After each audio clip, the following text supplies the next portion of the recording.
Hello, folks. I see that we've got a lot of people joining us right now. And thank you for your patience as we got this session started. We're going to wait a few minutes until all of our participants and all the attendees are able to join. We've got a good number of people here. So just give us a few minutes.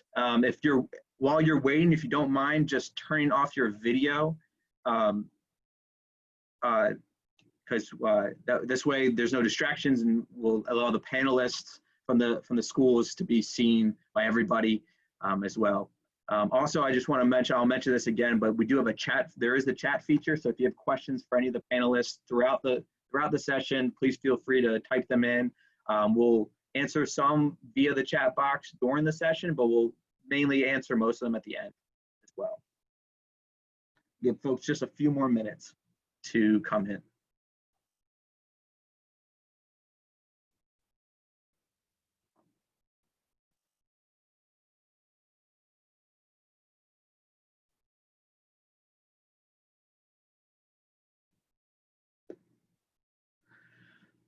All right, we'll get started. I know everyone's, being on Zoom a lot these last few days. I think we're all ready just to get going. So thank you so much for joining us on the the Places You'll Go Liberal Arts Edition tonight, hosted by 6 great liberal arts institutions in Ohio: Denison University, Wittenberg, College of Worcester, Ohio Wesleyan, Kenyon College, and Oberlin College.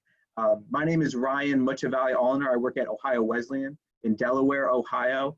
And before I let the rest of our panelists jump in and introduce themselves, I want to just give you a brief update of what this session is going to be like. We're all very similar schools and offer great opportunities for students. And instead of all of us individually talking about our school specifically, we decided that for the benefit of all of you viewing this and so that we don't sound monotonous and we don't put everybody to sleep, we're going to really focus on some really cool aspects about the advantage of a liberal arts institution and why a liberal arts education is so valuable and how the various opportunities all of our institutions offer students through this unique educational experience.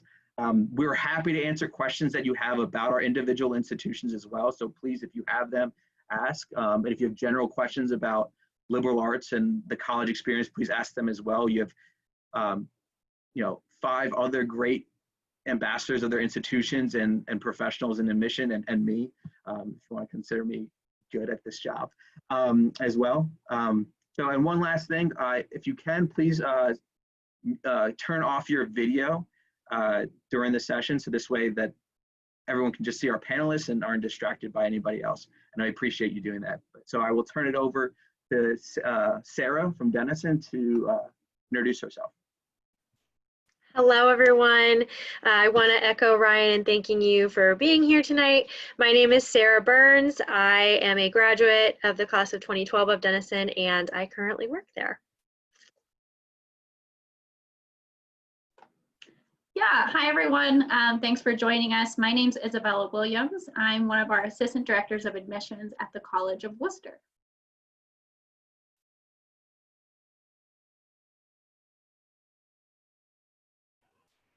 Hi everyone, my name is Sarah Leslie. I am a 2015 grad of Wittenberg and I'm now an assistant director of admission there.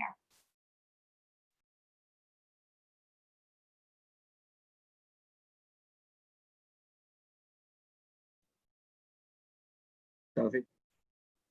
Good to be with you all. Hi, my name is Sophie. I represent Oberlin College, and my name is Sophie.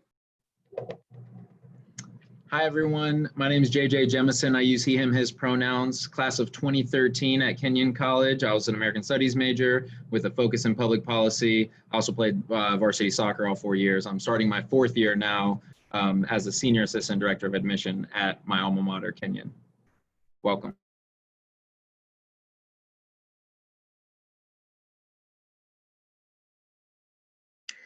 All right, so I'm gonna kick things off just by talking to you all a little bit about the difference between a liberal arts college and what a larger public institution or pre-professional institution might be. And before I get too far into this, I really want to say that this is not to say that one is better than the other. Obviously, many of us have gone to the institutions that we work for or have gone to other liberal arts colleges, and so we really value the experience that that gives you.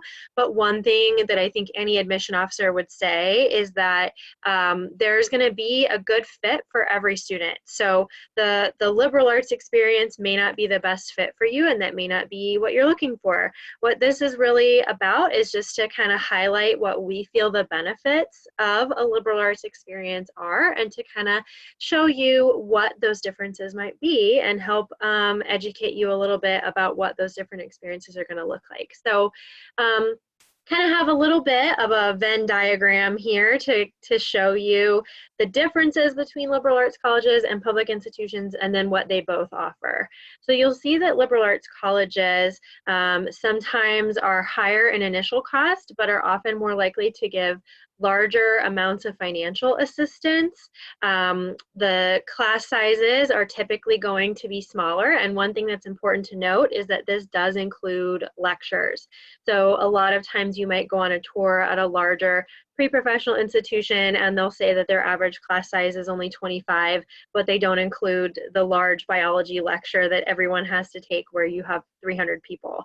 So when we're talking about class sizes, all of us are really going to be talking about our classes and our lectures, which oftentimes don't exceed more than 30 or 40 students.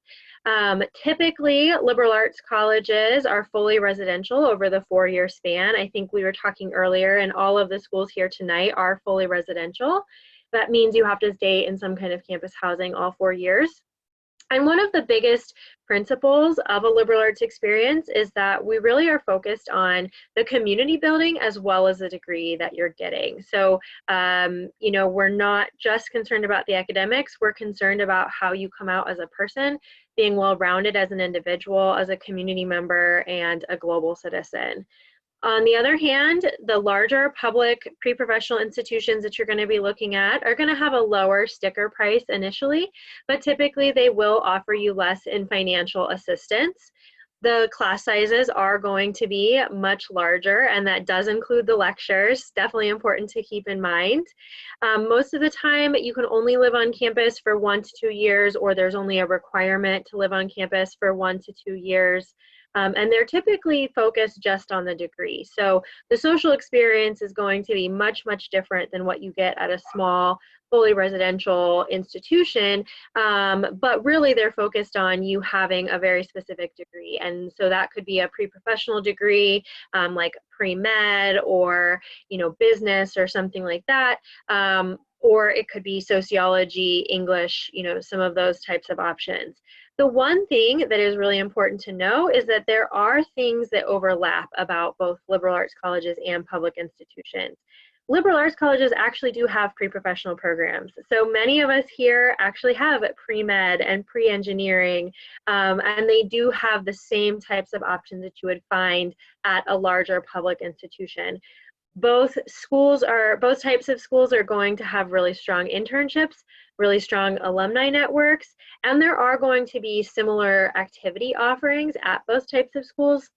You're going to be able to find athletics, you're going to be able to find study abroad, you're going to be able to find similar types of clubs as on both types of schools. So I definitely want to highlight that those are things that you could get at both places, as well as showing you the differences between the two. And just to go more into the benefits of a liberal arts college, because again, that's something that we definitely want to talk to you about tonight. We really believe in holistic admission and education. So a little bit later on, we're going to talk about what holistic admission means, but we really do believe in education as a whole person. So you're learning from multiple disciplines. You're not just learning in your major, you're going to be learning across other academic areas as well.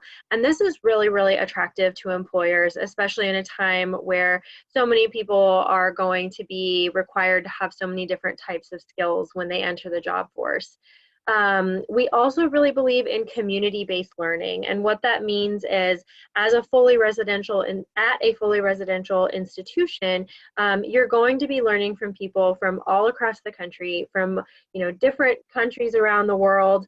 Many of us have a really large international student population, large out-of-state populations from outside of Ohio. So you're actually learning from students from different socioeconomic backgrounds, racial and ethnic backgrounds, religious backgrounds, and that helps you become a much more well-rounded citizen overall. One thing that is important to note is that for liberal arts colleges, they typically have a higher average four-year graduation or placement rate after students do graduate. So for public colleges, the average national graduation rate is only a little over 33%. For private colleges, that number is actually over 50%. And then when you look at the liberal arts schools that are here tonight, that four-year graduation rate is actually 85%. So you can see that it is significantly higher than some of the larger public institutions and even other private institutions you might be considering. And then with placement, the average placement rate within a year of graduating from a liberal arts college for either your first choice career or first choice graduate school is 90 to 98%, which is pretty impressive when you think about it. So.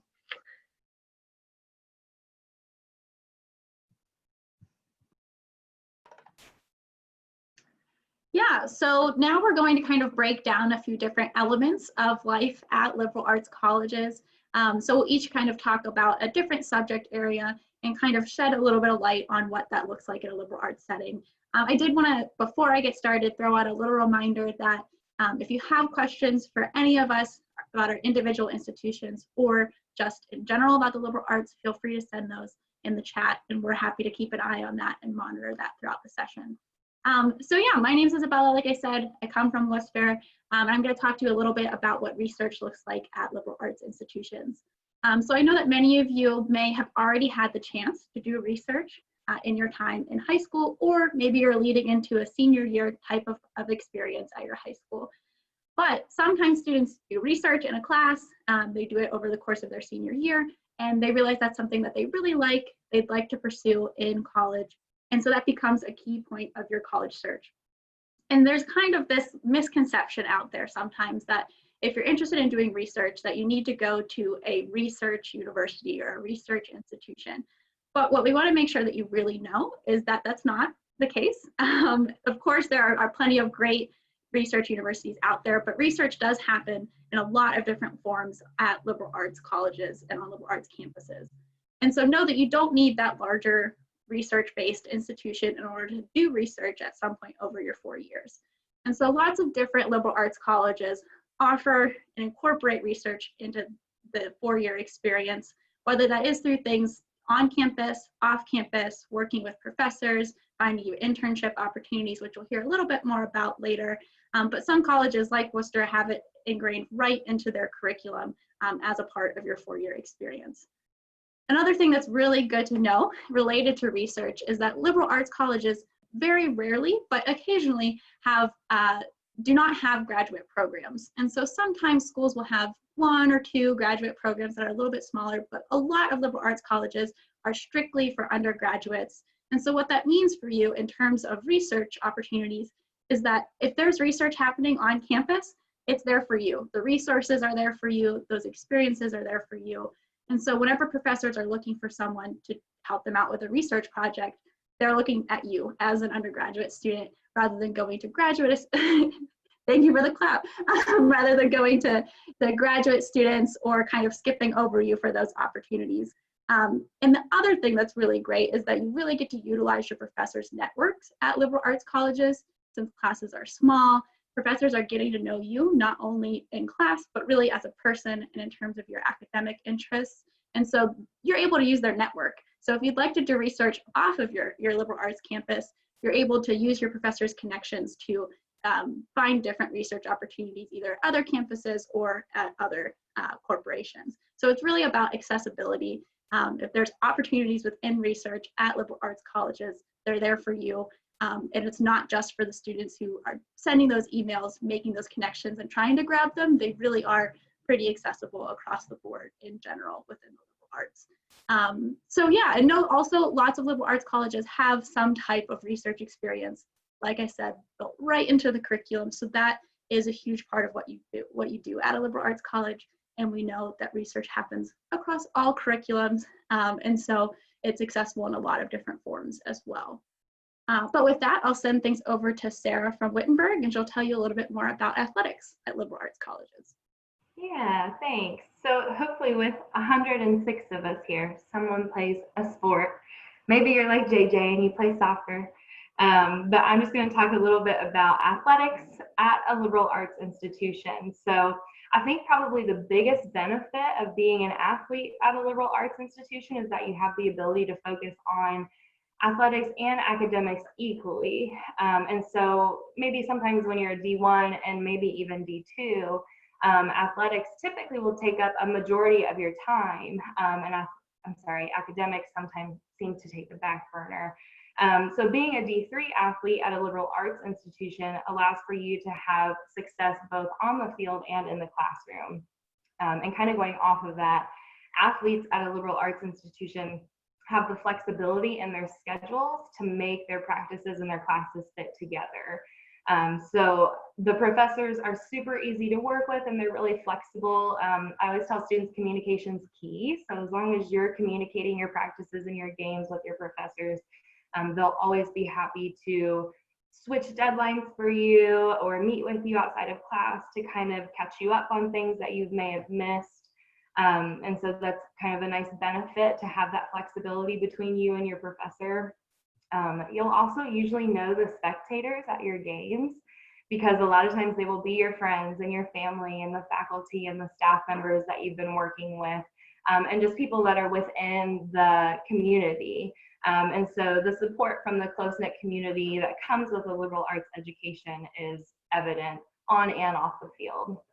And being an athlete at a liberal arts institution allows for multiple touch points as far as keeping you on track with your schoolwork. So a lot of the coaches will be checking in with you and asking you to provide your grades throughout the semester, maybe the ends of the semester, just so they can kind of have a hand in what's going well for you and offer you support if you need it and where you need it. Some of our institutions, maybe all, require freshmen to participate in something similar to a study hall. And so it's just kind of like built into your schedule at that point. Time management is a huge transition for a lot of students to make, and athletes are especially busy. And so we are just trying to help the student athletes manage this new schedule. You have a lot of downtime in college, which is not supposed to be used for naps. Sometimes you have to do what you have to do. But this is just kind of a resource for you to kind of work that study time into your schedule. And then lastly, liberal arts institutions are focused on nurturing the entire student, which Sarah kind of touched on earlier. And part of that is being an athlete. So liberal arts athletes, like I said, are really busy between the practices and the games and your academics, as well as anything else additionally that you're involved in, whether that's Greek life or community service or working on campus. And so because of this involvement, those that graduate from a liberal arts institution will graduate with strong time management skills, like I was saying earlier, communication skills, writing skills, interpersonal skills, and these skills you may gain from being the athlete or in the classroom, or maybe a combination of a few.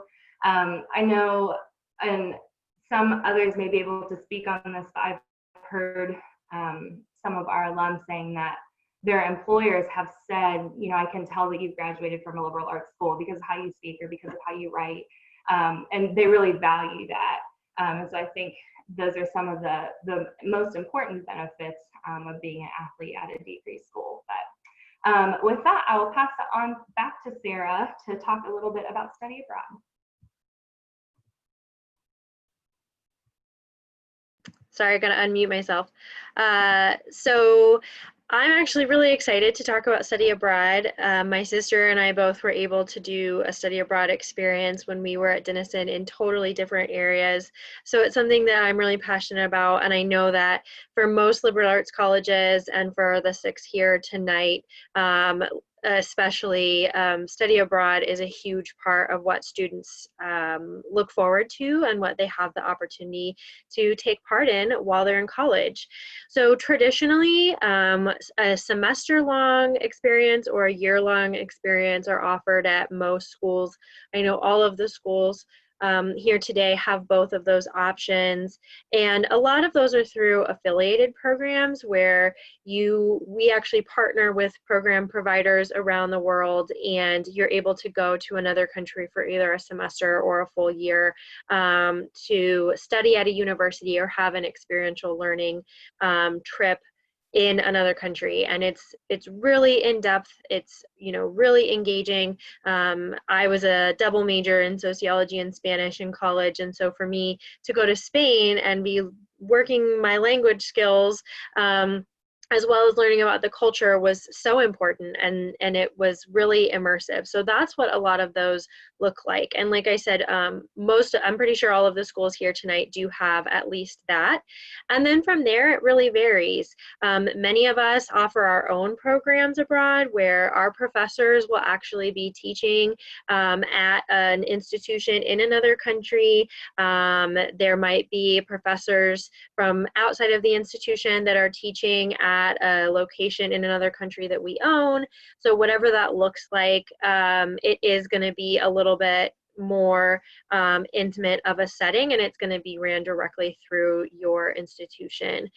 Lots of us also have the opportunity to take a class on our campus for credit and then go for a shorter period of time, maybe 2 weeks or a week at the end of the semester or over spring break, where you're actually learning in real life what you just were talking about in the classroom. And so you're seeing that for yourself.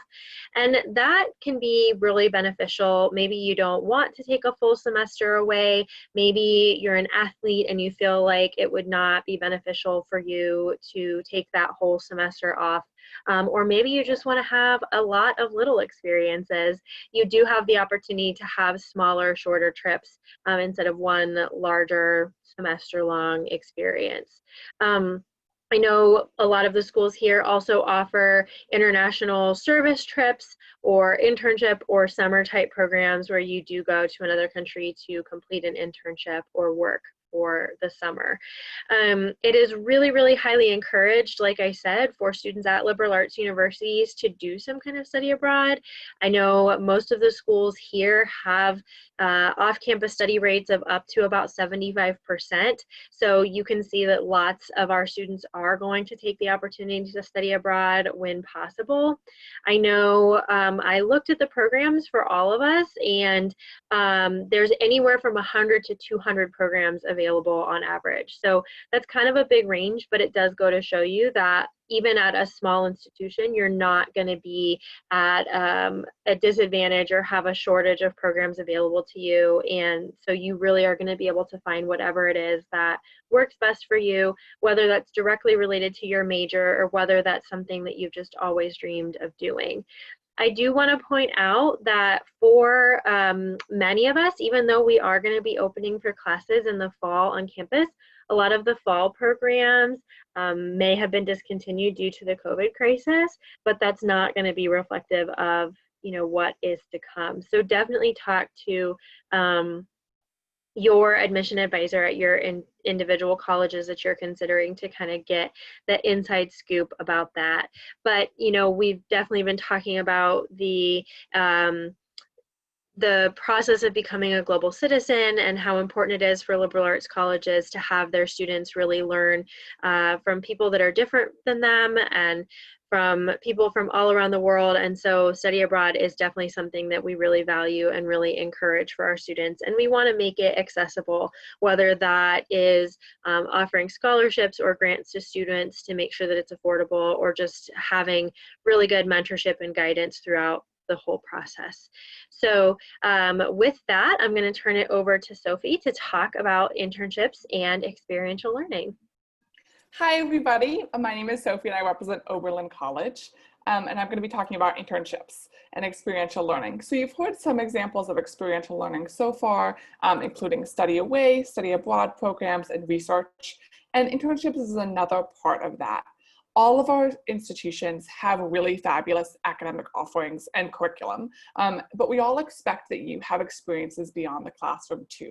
So you come to our campuses to learn. That's the primary reason that you're on our campuses, and one of the real benefits of our institutions and of a small liberal arts college is the really in-depth, challenging classroom experience. But despite that, we want you to have experiences beyond the classroom as well, related to your academic interests, and particularly professional experiences, so that when you leave our institution, you've had at least one professional experience in your area of study.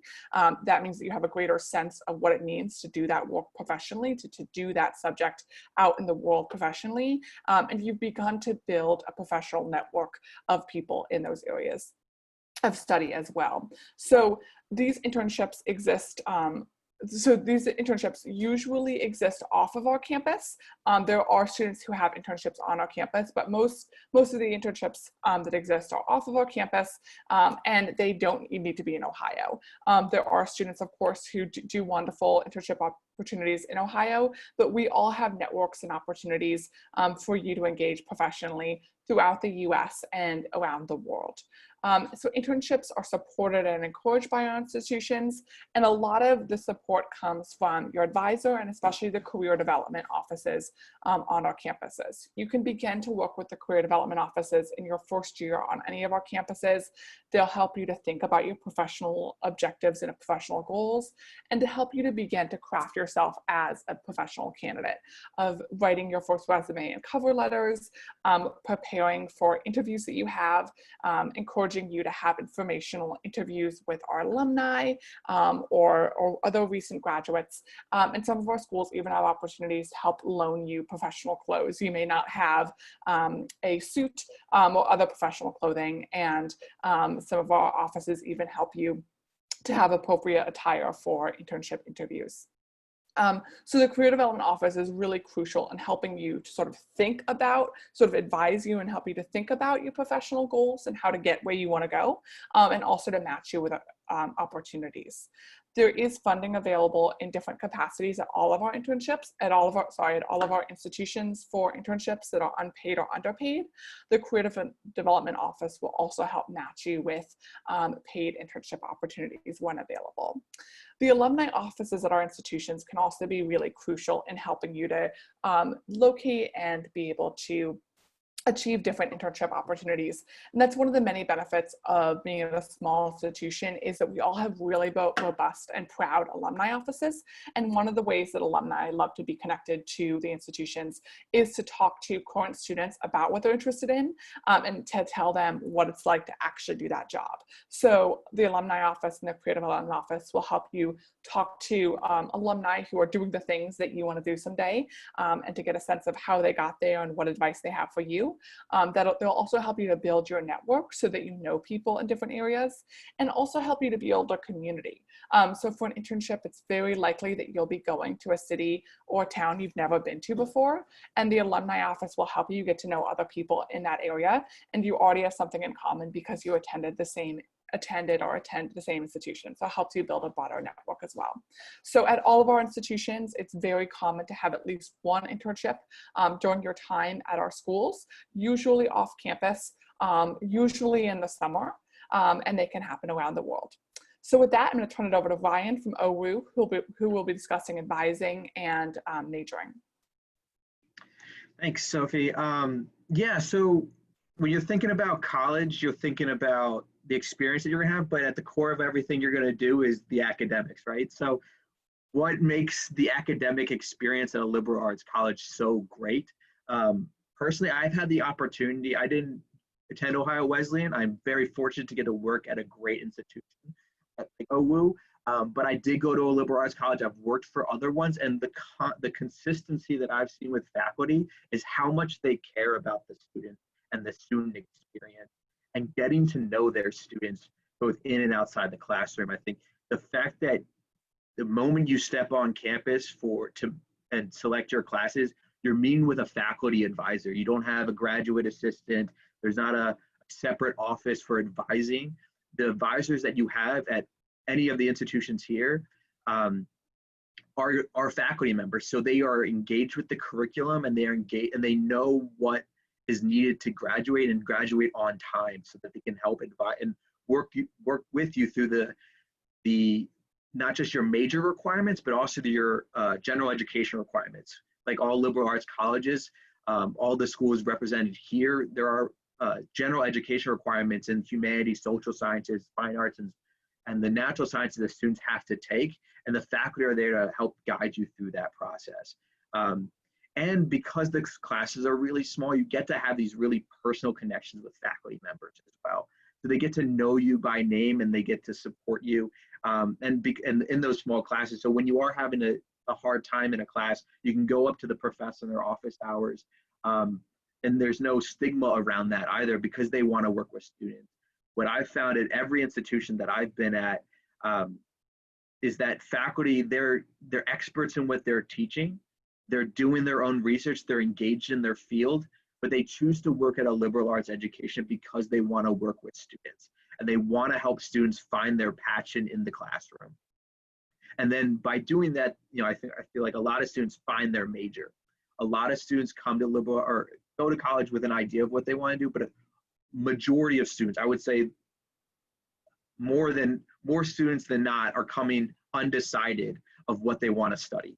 And because the great benefit of a liberal arts education is that you're forced to take classes that you might not otherwise take if you were pigeonholed into, say, I'm going to be an economics major, I'm going to be economics, and only be allowed to take classes in the business major. Where at a liberal arts institute, you could take all those classes, but also supplement that with theater classes or a biology class or a sociology class, and find that other passion and be able to either change your major because you found this new interest, or add a major and double major, or have a minor, or have a concentration and bring them all together in these very unique ways. A lot of our schools do things where there are maybe senior projects at the end of your 4 years, or so you can combine those different majors into one project and find the connections that you didn't know existed between theater and biology, right? And having those experiences with your faculty and with your major to have those experiences as well. So I think the value of the liberal arts education is that you get to step out of your comfort zone in a lot of ways, and then take those things that you're learning in the classroom and take it to the research that you're doing, and take it into the study abroad experience, and take it into the community, because the faculty are there too, right? A lot of our faculty, because they want to work at our small institutions, they get engaged in the community outside their classroom, so they're getting to know students a lot of different ways. They're at the athletic events, they're at the concerts, they're going abroad with students and continuing that learning outside the classroom to complement everything that you're doing. And so with that, I'm going to turn it over to JJ to talk about that experience within the community as well.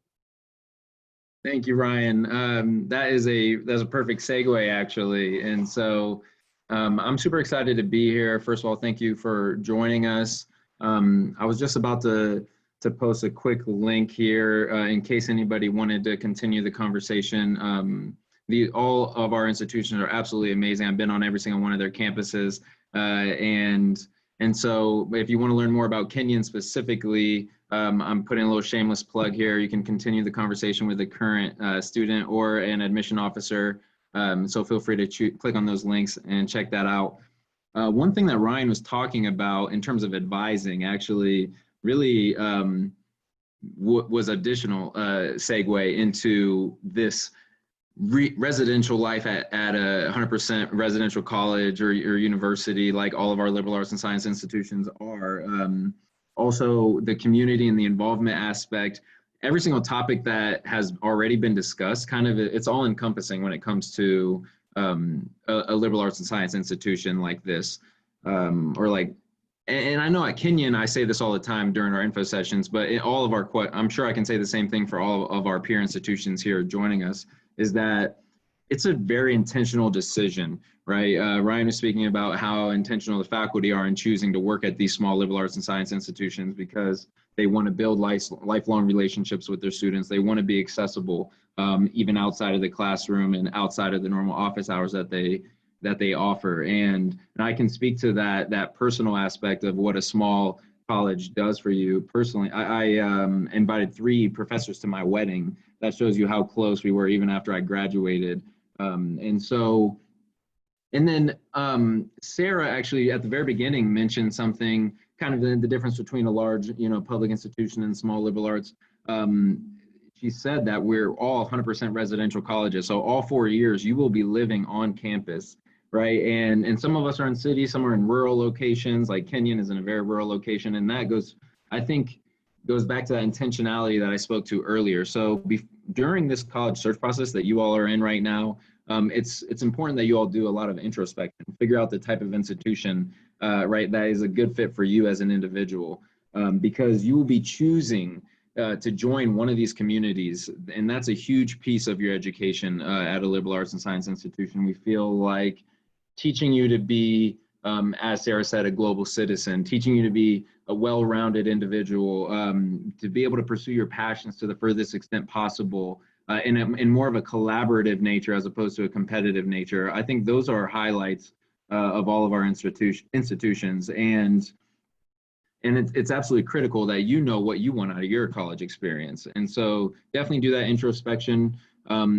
I always like to say that it's impossible to be anonymous at a small liberal arts and science institution, right? Like all of ours. You will be known, you will be seen. You will have to go to class and share your perspective on the reading. There are so many things that I guess one way of putting it is that every single individual who chooses to be a part of these communities has a role, right? Everyone has some onus and some agency over what happens on our campuses and how that respective institution is perpetuated moving forward. And everyone has a voice, right? And so I'm actually rocking my Value All Voices pin right now, where I usually wear my pronoun badge, but I love the fact that you're able to have direct relationships with the administrators and with your faculty and your peers. The affinity that grows at a small liberal arts and science institution is just so strong. And I know that the Alumni Networks, Sophie already mentioned that, the Alumni Networks and the career development offices at our schools and how amazing those are. That is definitely the case. And you'll see the affinity that alumni have for their institution throughout their entire life. I know this is kind of a broad topic, residential life, community involvement, and like I said, it's all encompassing in terms of athletics. About a third, and I think this is true at most of our institutions, about a third of our students are varsity athletes. About a third are involved in club or intramural sports, and then a third who are not involved with any athletics necessarily, but still highly involved in the community. Everyone has a role to play within each of our respective communities. And so no matter whatever it is that you're passionate about, you will find it, and you'll find your people, you'll find your place at each of our institutions.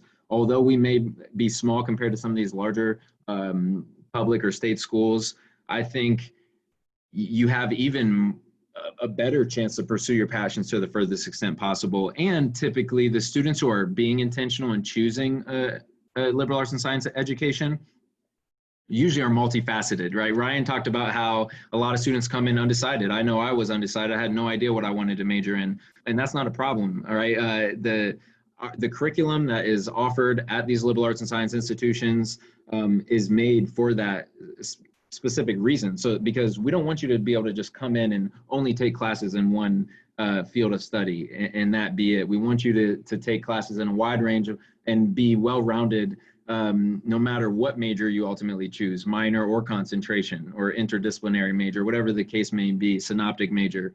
And so that's something to keep in mind. You'll be highly involved no matter what it is.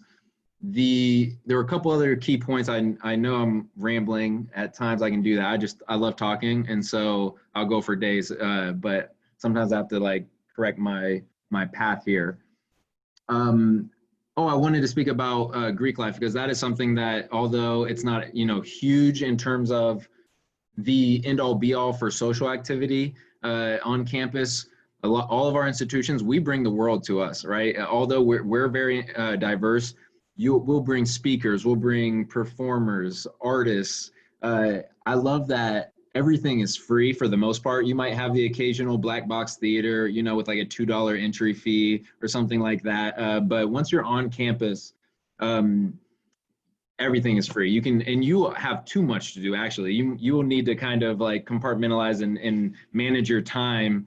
I had to learn that personally, trying to be a multi-sport athlete my freshman year. It was way too difficult. I was a member of the Black Student Union. I was taking piano lessons. I was involved in so many things, but that's a typical student that goes to liberal arts and sciences, right? You have multiple passions. And the good thing about a liberal arts and science institution is that you have the flexibility that other institutions don't necessarily, you're not afforded that flexibility to where you can either dabble in something or you can delve into it completely and have that be a huge piece of your identity while you're at college. And no matter what, by the time you graduate, you will be a completely different person. And that is because of the residential life aspect, the community involvement, whether you want to be involved in any number of clubs or organizations, you will be able to do that at our institutions. And that's just a key piece to choosing a liberal arts and science institution. You have to want community, and you have to be a genuinely kind person who wants to be involved with the community. I think those are critical pieces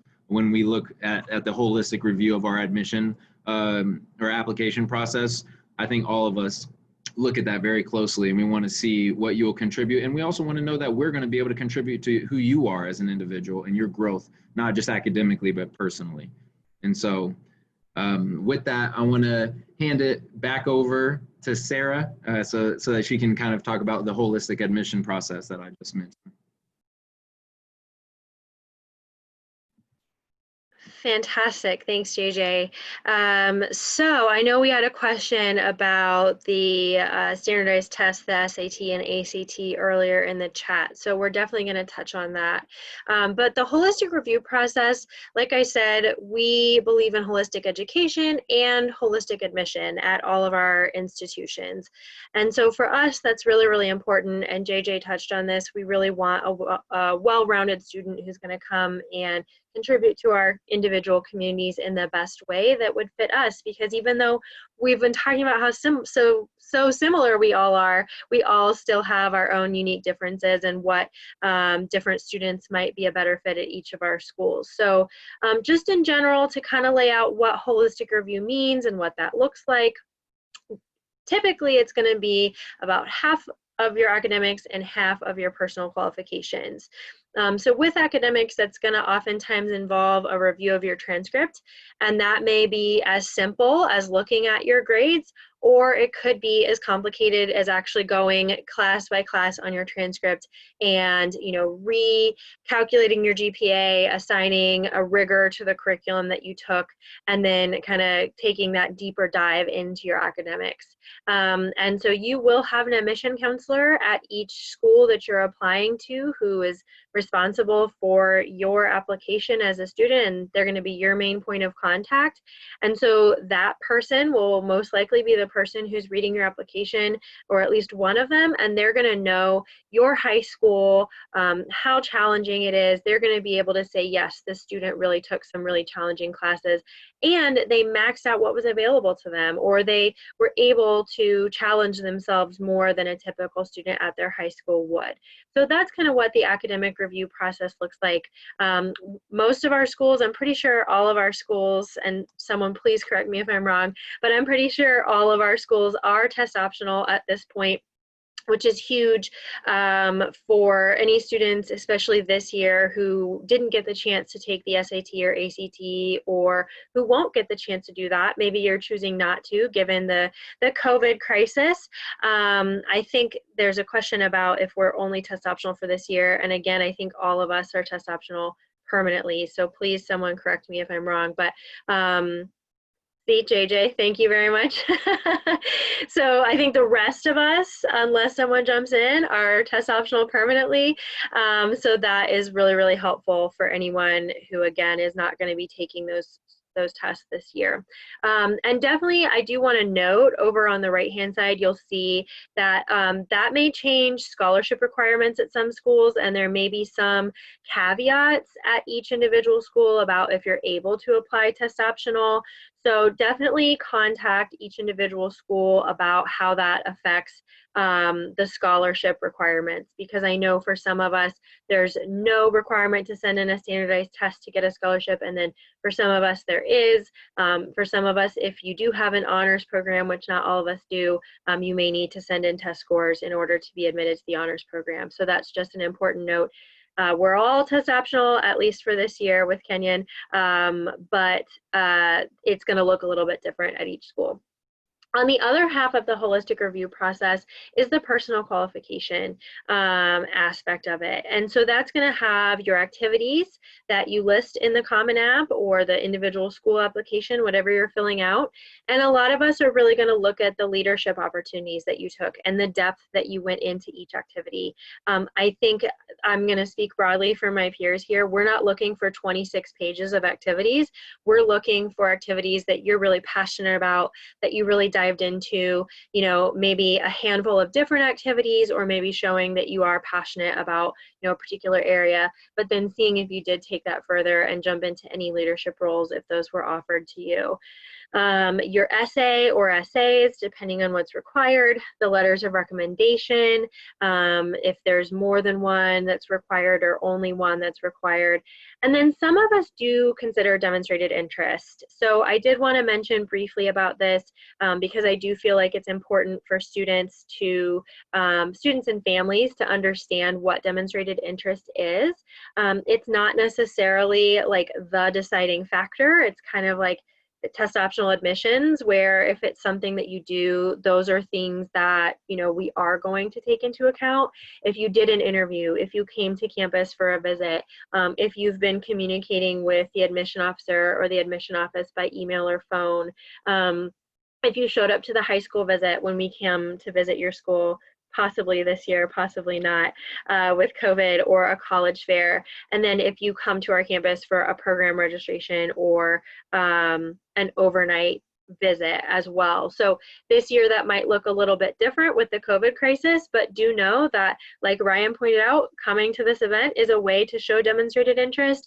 If you do a virtual interview or a phone call or anything like that, I mean, all of those virtual types of sessions work as well. So it's basically just noting if you are, you know, expressing interest or demonstrating interest in our school, and that shows us that you're interested in us, so that makes us, you know, interested in you. I think that covers everything, but there is a caveat right at the bottom that says ask your admission counselor for school specific advice. I know I've been saying that a lot, but it really does depend on each individual school. We're all going to be relatively similar, and we all do use holistic review in our processes, but each school is going to have a little bit of, you know, differences. So I think that's it. I think, Ryan, are you going to talk about other visit opportunities? I am, yes. Thank you, Sarah. So we've got about 15 minutes left for this allotted time that we have. You can see on the screen all of our contact information for the general admission accounts for all of the schools represented here tonight. If you email the accounts and with your questions or want more answers or more specific information, someone will get back to you. I feel like I can speak not just for Ohio Wesleyan, but for all of our institutions. Someone will get back to you very quickly, and it might be even your counselor. So feel free to just shoot an email if you have questions after tonight as well. But I do want to let all of us, so, you know, Sarah mentioned demonstrated interest. There's been some questions about are there opportunities to visit our institutions? So I'm going to let all of us talk about that quickly, and just what else can you do to show that interest if you want to learn more about our institutions. I'll start with Ohio Wesleyan. We offer daily virtual information sessions, Monday through Friday. We have a virtual tour on our website, so you can go in to view the campus a little bit that way. We have, like this session, we have I think 3 or 4 more what we call the Bishop Plus Road to College series webinars throughout for the rest of the summer.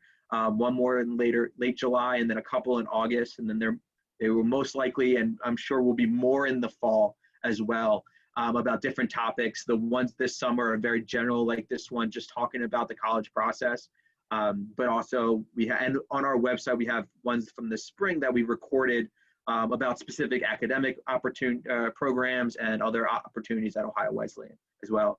In terms of visiting campus, we are open for tours Monday through Friday as well. So we have 4 tour times for families to come and visit campus, as well as to meet with an admission counselor and ask questions one-on-one with an admission counselor, all with social distancing guidelines and making sure that everyone is safe both on our campus and for our visitors as well. And we do have a program. We are hosting folks on campus on August 5th. So you can go to our website and see that. It's our Wednesday at OU. We'll have 2 sessions, and we're limiting the numbers for that more for safety reasons as well.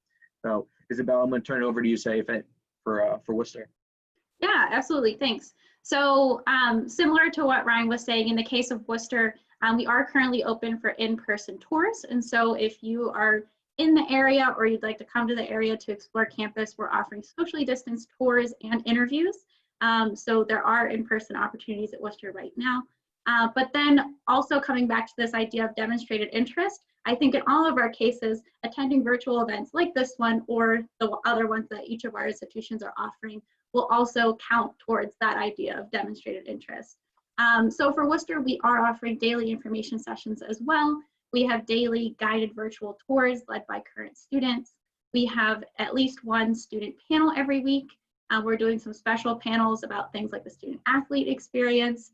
And then the 3rd week of July, we're also offering a full week based around the college search, essay tips and tricks, suggestions in a virtual world as you're exploring colleges and universities. And so really a lot of varied virtual options, and I think that will become increasingly popular across all colleges and universities. So if you have an interest in a school, even if you can't physically get to campus, I would really encourage you to go to their website, check out what their virtual options are right now, and I think a lot of the time you'll be pleasantly surprised.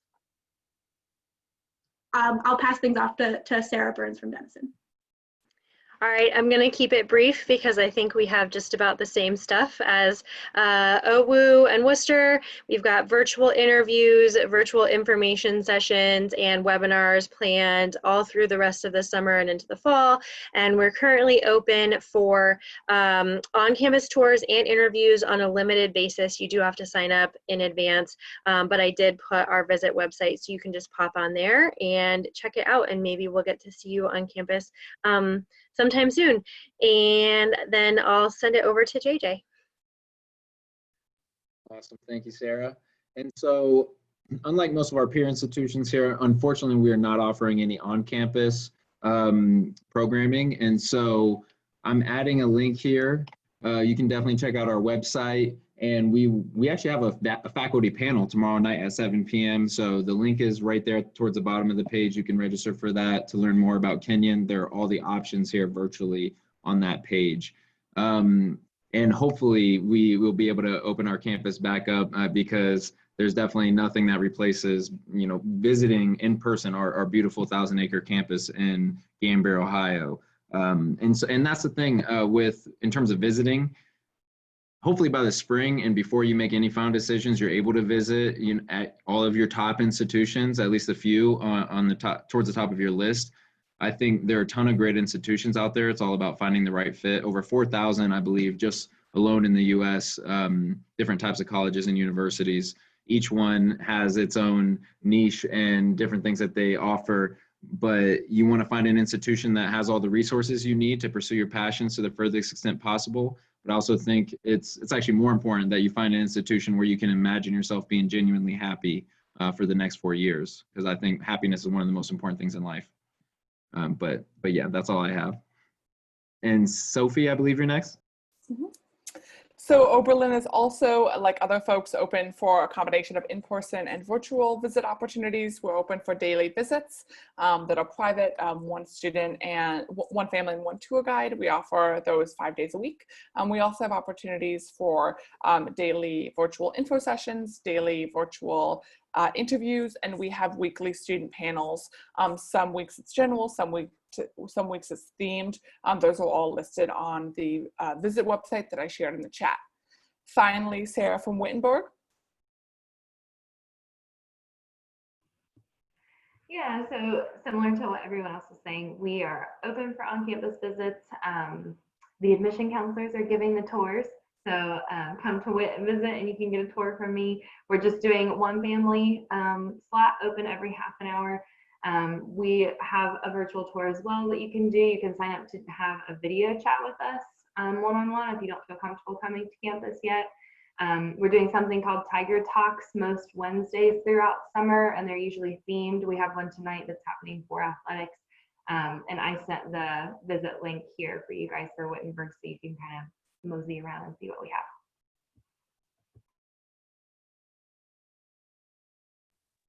So, All right. Oh, go ahead, sorry, JJ. Ryan. I saw that quick question. For Eston Miller, great question. We do anticipate being able to have on-campus and in-person tours in some manner this fall, definitely before ED, but everything is tentative, unfortunately, right now, so that's not set in stone. But we definitely hope to have on-campus visitors this fall, if possible.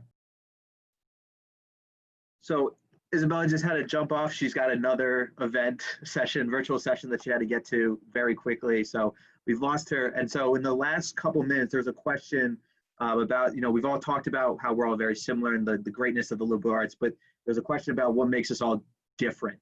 And I would just brief from all of us that are left, what makes your institution different than the rest? And I will say this, I've had the opportunity to visit most of these campuses, and I think just getting to know the school, they're all very similar on paper, but there's like there's a slight different attitude at each school that makes them so great. And I think you can get that sort of from our website. So I know that during this time, it's hard to get that sense without visiting the campus, but there are ways that by engaging with the staff and faculty and students in a way, I think you do get that, especially with students. If you're able to chat, I know we offer a way to chat with students as well, virtually. But for Ohio Wesleyan, I would say it's the OU connection, where we think big, go global, and get real. Really diving full into that experiential experience, and we guarantee that for all of our students, whether it's going abroad, having an internship, or doing research on campus or away from campus, and really having that experience, and making sure that we're complementing the students' what they're doing in the classroom with a bigger, more global perspective, and taking in an outside of campus. So I'll turn over to I'm gonna start with Sophie from Oberlin. So Oberlin has long had the sort of motto, do you think one person can change the world? We do. And that's really reflected in our founding, being the first college or university in the United States to admit women, first college or university in the United States to admit students of color.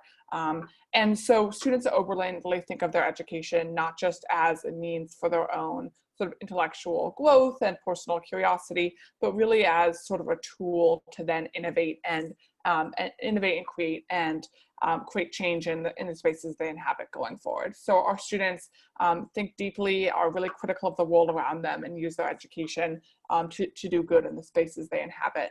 We're also known for a really unique fusion of arts and academics at Oberlin. OBs are really creative in any field that they are part of, and that comes from having a conservatory of music on our campus and the third largest collection of art on a college campus in the United States. I will turn it over to College of Worcester, who's not here. So Wittenberg.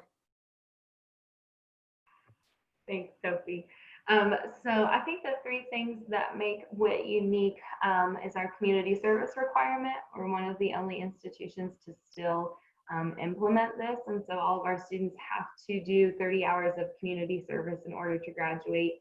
And some students will choose something that aligns with their major, and some students will choose something for fun to do off campus. We work with an organization called Four Paws, and so they breed service dogs, and our students get them as puppies to kind of socialize them. And so that's a really popular community service program. We're also Lutheran. You don't have to be Lutheran to come to Wittenberg, but it just has a really strong presence on campus.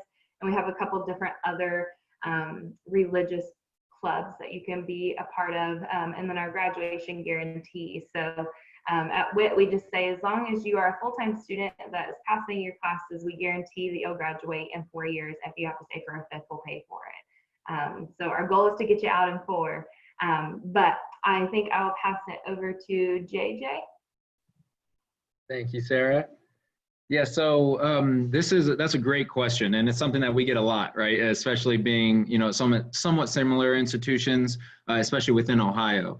The 3 main things there are a ton of things I love to talk about at Kenyon, especially from my personal experience. But the 3 main things I like to talk about is, one, we are renowned as the Writers College at Kenyon, and so we believe that good writing is good thinking, all right? And that's something that no matter where you are as a writer, I know personally, I was okay. Now I would say I'm proficient. I grew a lot though. And so you'll grow no matter what, even if you're already a great writer. The literary tradition at Kenyon, thanks to the Kenyon Review and our amazing English department, but also the emphasis on writing across the entire curriculum at Kenyon, no matter what you major, minor, or concentrate in. You'll grow a lot as a writer, and you have to love reading and writing to come to Kenyon. Another thing is our faculty advising, right? I don't think that we don't just do it really well, we actually invented faculty advising. So it's been confirmed by a college historian that Kenyon was the first institution in the country that thought it was a good idea to hand match students with faculty members. So to this day, we practice. Tom Hawks, our Dean of Academic Advising, rereads every single enrolled student's application just to get to know them better so that he can pick which professor is going to be that student's advisor. And so that's something that we always like to emphasize. And then the last thing is, well, there are a couple things. One thing I like to mention is that the athletics is just amazing. Obviously, at most of our institution, we have really strong programs, but Kenyon actually has more national championships than any other Division III institution in NCAA history. So that's something I like to throw out there. And then this was actually the last thing. So advising, writing, it's where we are, right? And so that some people consider that a weakness because we are in a rural location. I consider it a strength, and we as an institution consider it a strength. We wouldn't be who we are if we weren't where we are. And so part of that is maintaining our rural setting and taking advantage of it. Philander Chase Conservancy is actually, because of that, it's the only federal land trust that is directly associated with the college or university in the entire country. So this protected land that will never be, what's the word I'm looking for? Oh my gosh, developed. That's the word I was looking for. Thank you. And so those are some things I like to talk about. It's no accident that we're where we are in Gambier, Ohio. And then last but not least, Sarah from Denison. All right, it's hard to follow all that good stuff up. I'm going to at your swim team though, Kenyon, our men's swim and dive team. I'm just going to go ahead and throw that ball right back in your court, all right, though, so that national title. But I would definitely say for Denison, I think it's the balance, and that's not just as a professional, it's as a student who went there. My younger sister went there, so I kind of have both perspectives. But we believe everything is a balance. So that's, you know, academics and athletics all being tied together. Our athletics department is actually our athletics director actually answers to our provost. We consider it a part of the academic world. I also think balance in terms of the academic programs being equally as strong. I mean, you know, we have programs that are very strong across the board, but when you look at our top 5 largest programs, economics, theater, communication, psychology, and biology. And so all of those things make a really well-rounded group of, you know, programs that are large and strong across the board. And then that ties into the community as well. So we're incredibly diverse. We, as one of the slides said, have students coming from all 50 states.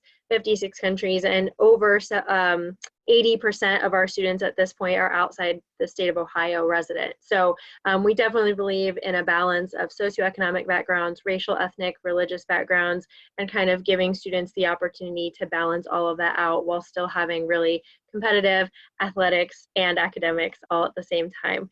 So as a student who went there and as a professional, that's what I would definitely say about Denison.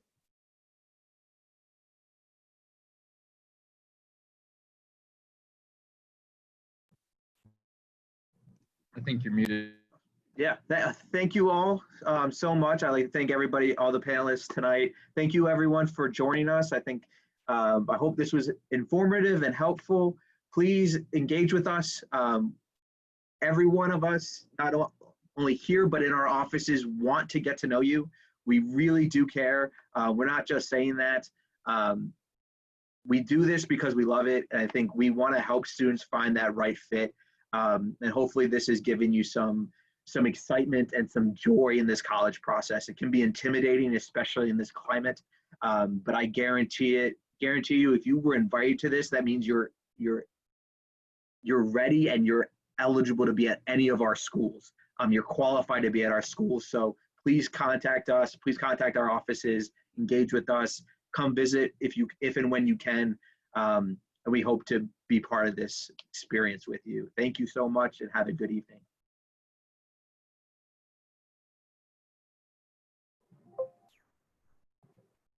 Bye, everyone. Bye, guys. Great job. Thank you so much. And Sarah, we're going to have some words. Oh, she left.